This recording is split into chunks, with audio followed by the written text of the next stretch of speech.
Germany has begun to implement a new and stricter law on granting asylum, according to which deportation of economic migrants and those who haven't been granted asylum will be speeded up.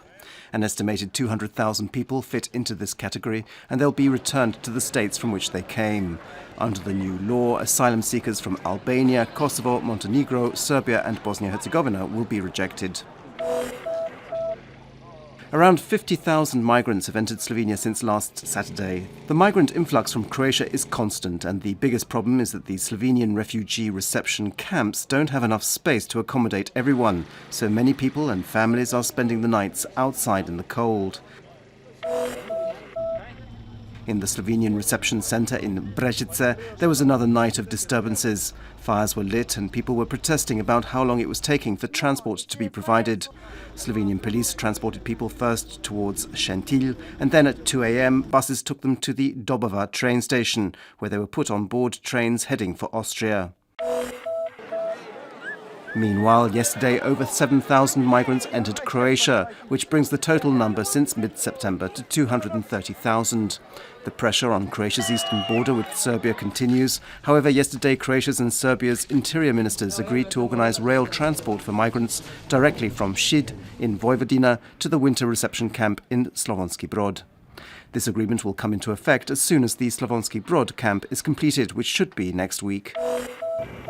Slovenian Prime Minister Miro Cerar has again warned that the migrant influx from Croatia is too large and not coordinated with Slovenia, emphasizing that his government has not excluded the possibility of building a fence along its 670-kilometer border with Croatia if a joint European solution is not found. Cerar has confirmed that he is in contact with Croatian Prime Minister Zoran Milanovic, but claims that Milanovic is not showing the will for true cooperation. Milanovic has denied this, saying that Slovenia is making a big fuss about nothing. He also said he wouldn't just sit around and watch fences being erected around Croatia. Sport and the World Cup skiing season has got underway with the women's slalom in the Austrian resort of Sölden. After the first run, Italian Federica Brione is in the lead, ahead of the American Michaela Schifrin and Tina Weireiter of Liechtenstein. In tennis, Marin Cilic has reached the semi-final of the ATP tournament in Moscow, defeating the Russian Andrei Kuznetsov 6-2, 6-1.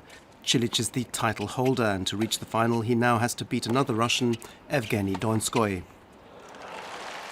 And in football, Croatia's under-17 team has reached the knockout phase of the World Cup after defeating Nigeria 2-1. Their next opponents will be either Germany, Mexico or Australia. This afternoon's forecast calls for sunny weather in most regions. On the coast there'll be mostly clear skies, while inland some fog and low-lying cloud could linger through the afternoon.